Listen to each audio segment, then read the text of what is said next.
సత్యసాయి జిల్లా కదిరి రాజీవ్ గాంధీనగర్ టీడీపీ కార్యకర్త ప్రకాష్ కుటుంబానికి నారా భువనేశ్వరి పరామర్శించారు. అనంతరం టీడీపీ కార్యకర్త ప్రకాష్ చిత్రపటానికి నారా భువనేశ్వరి నివాళులు అర్పించారు.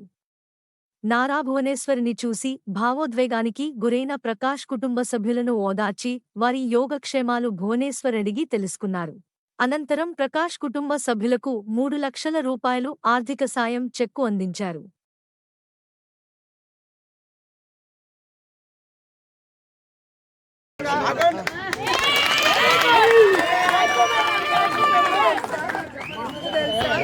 మీరు అందించే మా కుటుంబానికి గౌరవం, మీరు మాకు రక్షణ. ఇప్పుడు మీరందరూ నాతో ఉన్నారు కదా, ఉన్నంత బలం. అప్పుడు ఆ 53 రోజులు ఎవరు నాతో ఉంది?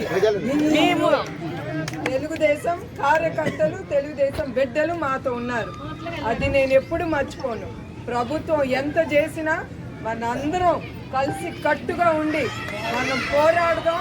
మన పార్టీ జెండా కింద పడకుండా పైకి రకరకాల